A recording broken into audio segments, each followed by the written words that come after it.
January, day 3, we're gonna make dog food, but not this. I just wanted to show you guys what ingredients I'm gonna use. So we have just a little bit of leftover meat. There is a tiny bit of brisket and hamburger ends on this. I'm not using a whole lot of this, but I don't want it to go to waste. Beef liver, hamburger, and chicken. Now, because I don't want a lot of seasonings, I'm using frozen vegetables instead of canned vegetables. Canned vegetables do typically have salt in them, and you don't. Or some carrots, a tiny bit of broccoli and celery, and yams. Got the hamburger browning. I'm making a mess.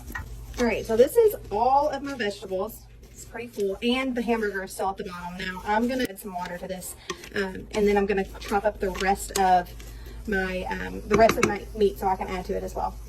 I'm actually gonna go ahead and rinse this meat off because it's so seasoned. I don't want to put anything in this food that could potentially make my dog sick.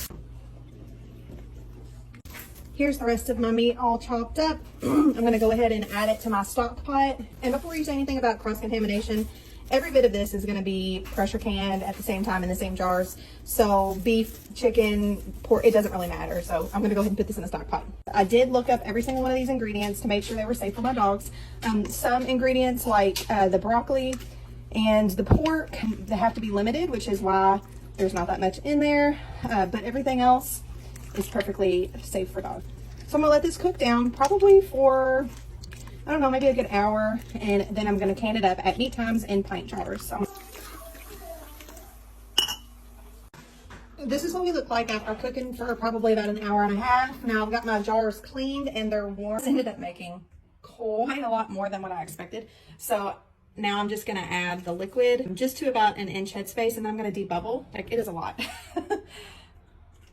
Now I'm going to clean my rims with vinegar while my canner warms up because everything is warm. So we want warm jars, warm contents, warm canner, and then we're going to process. And here's what the dog food looks like canned. I'm going to go ahead and stick it in the canner. All right, we got it double layered up, and we actually didn't have room for all of it, so we're just going to feed this to the dogs tonight. All right, got the lid on. We're going to bring it up to a steam, let it vent for 10 minutes, and then we're going to process it at pressure for 75 minutes.